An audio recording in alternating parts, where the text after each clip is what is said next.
Bueno, ya regresamos, estamos con el doctor Gilberto Rosas, él es médico oncólogo. Doctor, bienvenido, buenos días. Hola, ¿qué tal? Muy buenos días. Buenos días, doctor. Qué bueno que vino con nosotros porque hay mucha gente interesada en este tema que vamos a platicar hoy.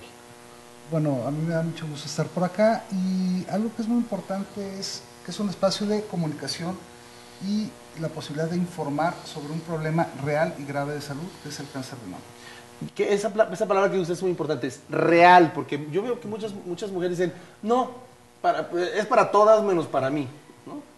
Bueno, lo que pasa es de que por cuestión de formación y de cultura, las cosas pasan en los demás, pero no me pasan a mí. A mí no van a pasar. Se mueren los demás, pero yo no me muero. Las enfermedades y los accidentes ocurren en los demás, no conmigo. Y ahorita que está mencionando esa parte de yo no me muero es muy importante porque si no tiene la precaución de acercarse a un experto, si no tiene la precaución, un médico experto, y no tiene la precaución de aprender cómo pueden, digamos, detectar este tipo de problemas temprano, pues sí llevan a la muerte directamente. Así es. Y hablando de eso, de lo que acaba de mencionar Nico, ¿cuáles son los factores de riesgo que nos pueden llevar a contraer cáncer de seno? Bueno, hay muchos factores que se han mencionado involucrados en la aparición o en la génesis del cáncer de mama, pero bueno, pudiéramos decir, un factor fundamental aquí es la herencia. ¿Qué herencia tenemos? ¿Qué genes son los que se expresan en nuestro organismo y los que nos pueden condicionar a que aparezca o no una enfermedad tumoral? Hay quienes pueden tener, decimos, no tengo ni abuela ni mamá con cáncer de mama, más sin embargo, una mujercita puede tener cáncer de mama. ¿Por qué? Porque la información genética que recibió por parte del papá y por parte de la mamá completan un código y esa mujercita puede expresar cáncer de mama. Entonces puede ser que en la mamá o en la abuela no lo haya habido, pero que en esa persona en la combinación de genes. Se combinan claro, y se dé. Claro, además algo muy importante y que vale la pena mencionar es de que todos los seres humanos tenemos en nuestro organismo y en nuestras células la información necesaria para desarrollar todos los cánceres. Eso es fundamental. Todos podemos desarrollar cáncer. El cáncer es multifactorial, depende de la herencia, depende del medio externo y depende de lo que nosotros hacemos. Por ejemplo, la alimentación. Todo eso suma para que seas más propenso o seas menos propenso. Claro, por ejemplo, la alimentación. Una persona que tiene factor de riesgo para cáncer de mama, ya tiene la herencia para hacer cáncer. Por ejemplo, la mamá o la abuela alguien de la familia, tía. Ya tiene un componente. Luego, esta mujercita tiene sobrepeso, tiene una obesidad importante. Las hormonas que influyen importantemente en la aparición de cáncer de mama se tienen como materia prima o como sustancia fundamental el colesterol. Un colchón de grasa, que es un almacén de colesterol por debajo de la piel, favorece que de manera ectópica se produzcan hormonas debajo de la piel, estrógenos, que estimulan, impactan las mamas, y entonces ya tenemos otro y ese factor, por ejemplo, yo nunca lo había sabido, que el exceso de peso entonces es un ya factor tenemos más. que el factor hereditario, la obesidad. La obesidad, y si hablamos de obesidad tenemos que hablar de patrones alimenticios, de cómo nos alimentamos. Si hemos aprendido a comer, hemos aprendido a alimentarnos, porque bueno, comer no significa alimentarnos. Podemos comer 20,000 porquerías y no nos estamos alimentando. Así ¿no? es. Entonces, el factor alimenticio, el factor dieta influye importantemente. ¿Por qué? Porque condiciona algo que se llama sobrepeso. Y si luego entonces ya tenemos herencia, tenemos un factor que es sobrepeso y tenemos en el caso de las mujeres un factor reproductivo muy importante que es una mujer joven, se embarazó, su primer embarazo terminó en aborto, su primer embarazo fue un aborto, ese hecho incrementa el riesgo de cáncer de mama, posiblemente esa mujer vaya a tener cáncer de mama. Entonces, hablando de cáncer de mama y no nada más de cáncer de mama, hablando de todos los tipos de cáncer, es muy, pero muy importante algo que se llama información y difusión de hechos reales, concretos, y no solamente de mitos o de desinformación, que desafortunadamente abunda la desinformación en muchísimos medios. Pero fíjate, simplemente, yo a pesar de que una persona que me gusta leer mucho, ahorita en ese momento nada más usted me acaba de decir dos factores que yo no conocía. Y que seguro que muchas personas Sí. que están en su casa no conocían. El hecho de la obesidad, porque creo que mucha gente sí ha escuchado que, bueno, a mi abuelita tuvo, mi mamá tuvo, yo puedo Sí. tener. Eso sí lo hemos escuchado. Pero ya el exceso de peso, mucha gente se le aseguro que no. Y el otro factor que nos está platicando ¿El ahorita, embarazo interrumpido? el embarazo interrumpido, el También. primero, también es algo que yo no había escuchado. Y seguro que muchas de las señoras que nos están viendo en su casa, pues no habían escuchado tampoco. Oiga, doctor, y sumando todos esos factores que ha mencionado, ¿qué opina si todavía las mujeres utilizan brasier de varilla? ¿Qué opina de utilizar el brasier con varilla? Bien, la mama, el seno, es un órgano que cumple muchas funciones. Cumple funciones biológicas, reproductivas muy importantes. Tiene que ver con la alimentación y con la crianza de los hijos. Las mamas cumplen funciones sociales muy importantes. O sea, las mamas son el símbolo de la feminidad junto, ahora sí, con los glúteos de las mujercitas, ¿no? En culturas como las nuestras, las mamas no solamente sirven para amamantar y criar a los hijos, sirven y cumplen roles sociales muy importantes. Bien.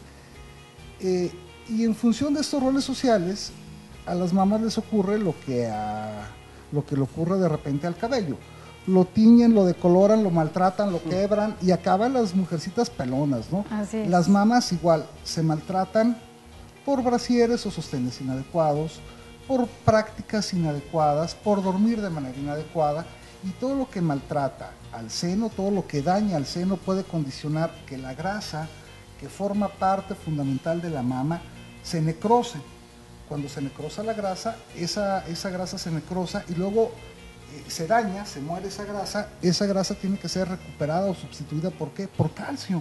Y luego entonces ya tenemos un nódulo mamario, ya tenemos una lesión en la mama que, aunque es benigna, en su momento nos puede enmascarar una lesión maligna.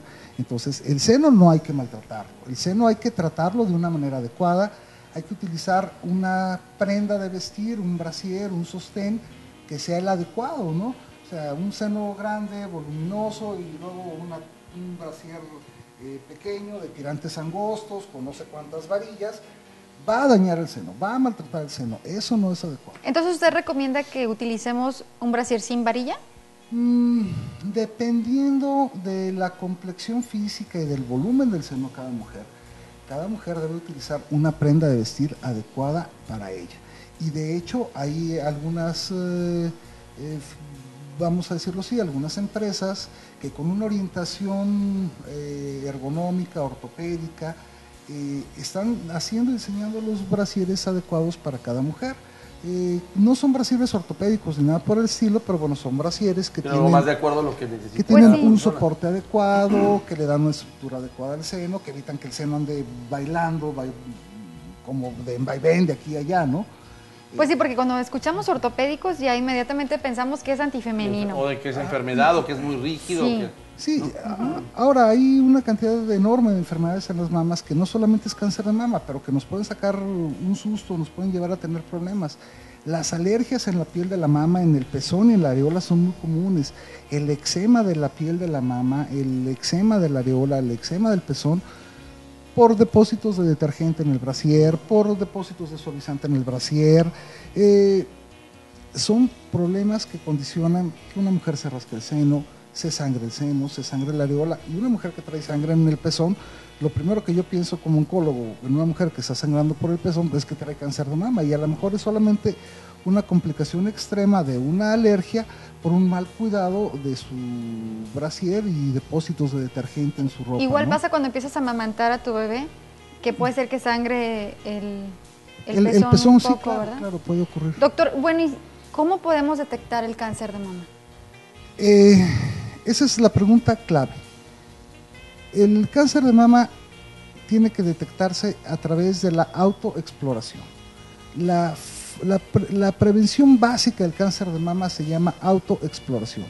Todas las mujeres deben aprender a tocar su seno, todas las mujeres deben de conocer su seno y todas las mujeres deben de tener grabada en su memoria la geografía de su seno. Cada seno es un seno individual, no hay senos iguales, no hay senos idénticos. Y el problema es de que, bueno, no enseñamos a las mujeres a autoexplorarse y a tocar su seno. ¿Cuál es la manera correcta, doctor? ¿Tiene uno que estar acostado para explorar el seno? ¿Tienes que estar parado? ¿Cuál es la manera correcta? Puede ser de pie frente al espejo, puede ser de pie en la regadera con la mano enjabonada, puede ser acostada ayudándose con un... Tiene que ser con los 4 dedos de tu mano, con la yema de los dedos. ¿Con la yema de los dedos? Sensible. Una forma muy simple de explorar el seno y que es muy accesible es comenzar a tocar el seno del pezón hacia la periferia en forma circular hasta llegar a la axila. ¿Como en espiral? Como en espiral. Ok. Esa es una forma muy fácil, una rutina sencilla de aprender y que debe hacerse no todos los días. Hay que hacerlo una vez al mes, de preferencia todos los meses, una vez al mes, 4 o 5 días después de que se retiró la regla. Qué y importante. No cerca a la regla. Porque entonces cerca a la regla es cuando se empiezan a sentir como bolitas en nuestro seno y entonces esas después desaparecen. Por los cambios hormonales que conllevan a la regla, el seno está más turgente, tiene más depósitos de agua y un poquito de edema en los tejidos de la mama y sí se palpan algunas irregularidades. Entonces lo ideal es explorar el seno siempre hacia medio ciclo. Ahora, cuando una mujer está explorando su seno, ¿qué es lo que debe llamarle la atención? Que diga, híjole, ¿Cuál es un foco de alerta sí. para...? ¿Cuál es un foco de alerta? Un nódulo o una caniquita, una nodulación, una bolita debajo de la piel que no había sentido antes. Que no estaba ahí. Una bolita que es una bolita dura, que tiene una consistencia no aulada, porque el seno tiene una consistencia aulada, como si fuera una pelota de hule, de goma con las que jugábamos nosotros antes.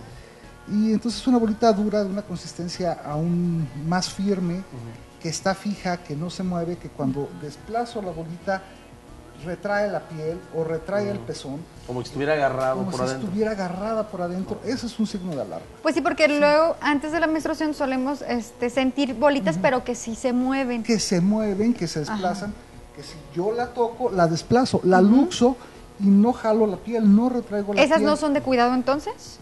Vamos a decir que en primera instancia no. Ok. ¿Sí? Y bueno, yo creo que algo muy importante es hablar de algo que se llama mamografía, pues, que es clave, es fundamental. ¿Por qué?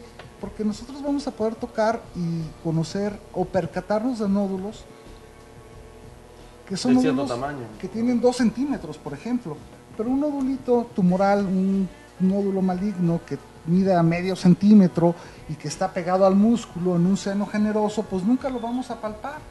Entonces hay un estudio de screening o de detección que se llama mamografía y que hay que practicárselo. Podemos en un momento más platicar sobre cuáles son las indicaciones para hacerse una mamografía, cuáles son las indicaciones para hacerse un eco de mama, cuándo deben combinarse la mamografía y el eco de mama. Pero es muy importante porque si no hay detección no va a haber, el segundo paso. el cáncer de mama. No es el segundo paso de ir con el médico y el médico le pida que se haga un examen. Sí. Hay mucha controversia en cuanto a la mamografía, porque se dice muchas veces que si tú eres muy joven y te haces una mamografía, que estás más propenso a contraer cáncer. ¿Es cierto o es verdad? Mito y falsedad total. Total. Okay. Qué bueno es. Qué bueno, sí, porque falsedad sí total. hay eso de que si tienes menos de 30 años, no te hagas una mamografía porque puedes contraer más fácilmente el cáncer. No, es mito y falsedad total, absoluta. ¿A partir de cuántos años entonces es recomendable realizarse una mamografía? ¿Desde el momento que detectas algo, una anomalía, o cuándo es requisito indispensable de tienes que hacerte una mamografía cada tanto tiempo? La mamografía, vamos a decir que la mamografía hay que hacerla a partir de los 40 años de edad, una vez al año, si es una mamografía normal de inicio. Ahorita hay algunas controversias porque, bueno, algunas autoridades de salud están planeando o planteando la posibilidad de subir la edad para el inicio de las mamografías de screening. ¿Sí? ¿Y cuál es la razón? Económica. No me hagas esa pregunta porque tendré que decir que es una razón más política y más económica que otra cosa. No está basada en una situación científica real de salud. Y yo creo que esa decisión afecta a algunas cosas muy importantes. O sea, afecta a los grupos poblacionales que están en riesgo. Porque en nuestro país la incidencia de cáncer de mama es más alta en las mujeres jóvenes que en el resto de los países. Por alguna condición sociodemográfica particular o por alguna razón de herencia en particular, en México la incidencia de cáncer de mama en mujeres jóvenes es más alta que en el resto de otras poblaciones. Entonces, yo creo que subir la edad para el inicio de practicar mamografías pudiera tener algunas repercusiones. Doctor, para las personas que nos ven en casa, que tienen pequeñitas, que tenemos pequeñitas en casa, ¿cómo es la manera de prevenir el cáncer? Por ejemplo, ¿qué alimentos nos funcionan para prevenir el cáncer? ¿Cómo podemos hacer para prevenir el cáncer? No nomás para las pequeñitas, para toda la gente en general.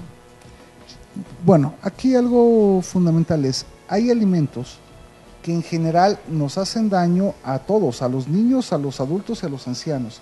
Hay alimentos que per se no debiéramos comer de manera habitual o rutinaria, y hay alimentos que siempre debiésemos ingerir, ¿no? Entonces, primer punto, dietas balanceadas, dietas que contengan un balance más o menos adecuado entre hidratos de carbono, entre grasas y entre proteínas, primera cosa. Segunda cosa, alimentos que nos aporten la cantidad necesaria, mínima indispensable de oligoelementos, esto es magnesio, manganeso, cobre, zinc, que nunca los tomamos en cuenta, ¿sí? ¿Cómo qué tipo de alimento estamos hablando? Por ejemplo, algunos vegetales que están muy fuera de nuestro consumo cotidiano, frutas, bueno, podemos hacer una lista más o menos larguita de qué es lo que debemos de comer con mayor frecuencia y qué es lo que no debemos de comer. Lo podemos tocar como un segundo punto. Claro, sí, lo podemos tomar en otro programa porque ya se nos está acabando el tiempo, Lore. Y la verdad es que este tema da para muchísimo más. Doctor Gilberto, ¿puede decirnos el número donde lo pueden localizar las personas que nos ven en casa? Mi teléfono es el 38 48 43 03 y 04. Pues muchas gracias, doctor. Entonces se nos terminó el programa, pero como está tan interesante todos estos temas, próximamente lo tendremos por aquí. Si tiene tiempo para venir a seguirnos informando. Claro que sí, el día que ustedes gusten, a sus órdenes. Lore, nos vamos a un cortecito. Nos vamos a un corte, señor, no se pierda el tip de belleza y regresamos. ¿Quieres una piel tersa? Frota el reverso de una cáscara de mango sobre tu piel.